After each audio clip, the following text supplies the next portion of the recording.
Hello everyone, this is Red13. Today it's not a gameplay video, it's a video to take a step back after more than 1,000 games played on Unmatched. So as you can see, this is quite the collection that I have here. So I do own all the sets, at the exceptions of Deadpool. I don't feel spend like $100 to get this for a solo fighter. Also, I don't own the Buffy set because I really don't think I will play them a lot. And I don't own the recent one with Shakespeare and so on. Apart that, I do own all existing sets.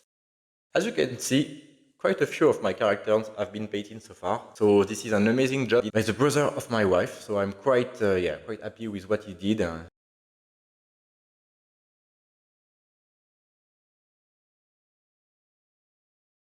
As you can see, for Achilles, he did a huge effort there. It's quite amazing. He did an amazing job also on the base of every characters. As you can see for Jekyll, he did some pavement. And Tomoe there. Regarding my collection, so I do not store all of them in the boxes.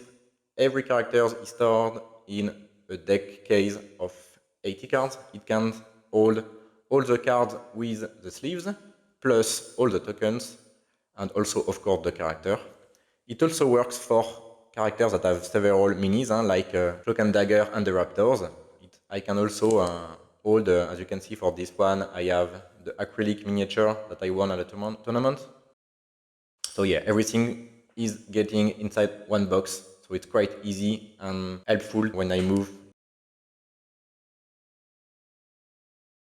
So we saw the existing collections and how everything is stored there, and now let's take a look to what will arrive in the coming months in Unmatched. So recently there have been the reveal of the next two coming sets that are the Witchers. So as you can see, there is 6 brand new characters and 4 maps. So I'm really quite hyped for these characters. They will arrive somewhere in December for the person that bought them into the website of Restoration Games. So I will put the link in the description. Otherwise, the retail date in the US is in January 2025.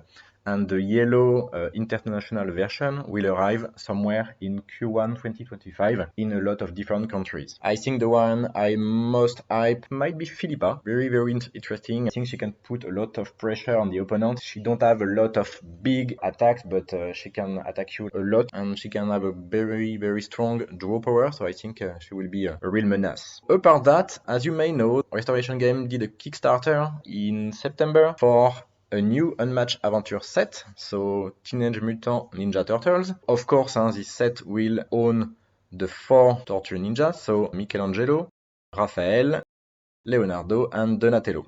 The 4 of them will have a sidekick, April, Casey Jones, Splinter, and Metalhead. The 4 of them will be playable in cooperative mode, so against the villains. As usual, every existing character can be used against the villains. The new element here is that in this campaign, we can both the 2 villains as playable characters also. So yeah, I do also pledge for these 2 villains playable, so Shredder and Krang, meaning when this box will arrive, we'll have again 6 new brand new characters playable in Unmatched in all the different formats. The delivery is expected for September 2025. Apart that, there is also a Rosie set. It is the female characters that have been used in the US during the World War II to motivate women working in the workshops and supporting the effort of war. Sets should arrive somewhere in 2025. And also, Battle of Legends Volume 3 is estimated also in 2025. So we don't know anything yet so far on this set, expecting 4 characters there, as this is what they have done for Volume 1 and Volume 2. The only thing we know is that one character is not human, but that is all. And also, officially, there have been an announcement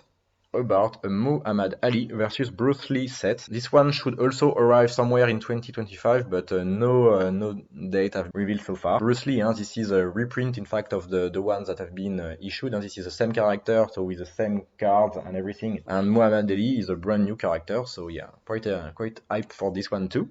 So I've been playing Unmatched for 3 years now, and I'm a huge fan of stats. I will show you two great websites that you can use to have access to a lot of data. First one is the Unmatched Club. So here you have, of course, access to all the existing heroes. And for each one of them, you can click and have access to the detail of the hero plus all his cards. You have the same for the maps. And they did an amazing job also for each one of those maps to present central space, really amazing and quite helpful for competitive gameplay.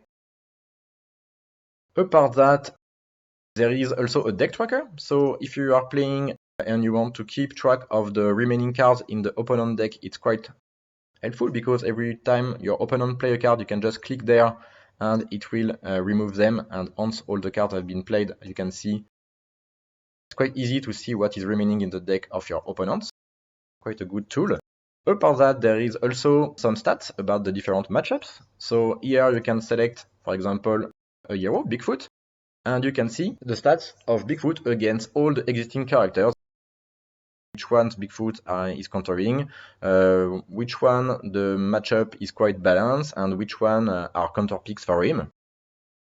Really helpful, and every time you have the percentage of victory of your character versus the other one, and the number of games played.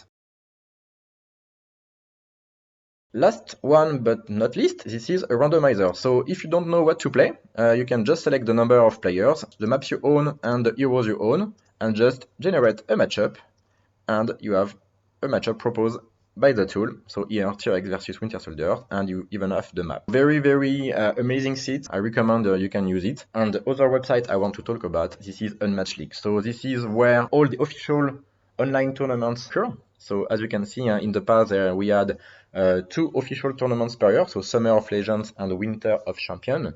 We also have a lot of other competitive formats like Team League, so this is a team play tournament, and also you can register here all your casual games. Again, here there is some stats for the characters, and it goes even deeper because for each characters you have also his win percentage per maps. For example, for Achilles, you can see against every opponent and on each map what is his percentage of win rate and the number of plays. So this is really helpful. You can also have access to the player stats and the Elo rating because all the official tournaments are ranked. So you can follow there who are the best players of Unmatched worldwide. And you can have access to your own stats also if you are logging all your games.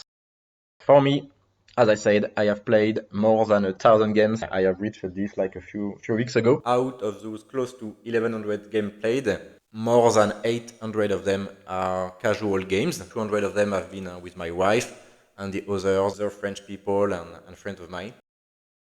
I did not play a lot, in fact, in the official tourneys. I only played once of 2024, Winter of Champion 2024 and Summer of Legends 2024. Also, there is a lot of community competitions that are organized. There is, as I said, the Team League, so this is the tournament per team. There is also the ladder, so every month there is a ladder, 12 characters, and every month the roster is different.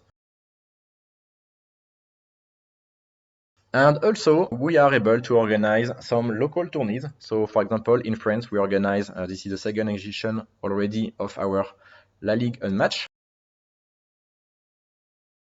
Quite amazing, and a lot of countries already did that. As you can see, we did it in France, but in Philippines, they are doing the same.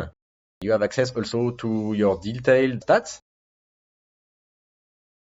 Take a look to see if there is something funny on the stats. So as you can see, my most played character is Medusa, then Sinbad and Alice. I did play all the existing characters apart Spike and Angel, also Willow. So you can have access to your win percentage. Medusa is my most played character and also the character that have the best win rate there. Next is Ingen and Bigfoot, T-Rex and Little Red, so no big surprise there. Maybe the only surprise is like Robin Hood there and Oda and Beowulf, but all of those I have played them in casual games and never played them in competitive gameplay, so that's why Less winning characters, so yeah, Titania, she's quite new. Fortunately, Ghost Rider and King Arthur, also Winter Soldier, Jekyll, yeah, so everyone knows they are the weakest characters outside of Buffy set, so yeah, no surprise to see them there. I love that. You can see who are you picking the most during your draft and who are you banning the most. The people that I have banned the most are Achilles, Luke Cage, Bigfoot, and She-Hulk. Yeah, no real surprise. Thank you everyone. Feel free to subscribe and like if you enjoyed the content. Thank you everyone.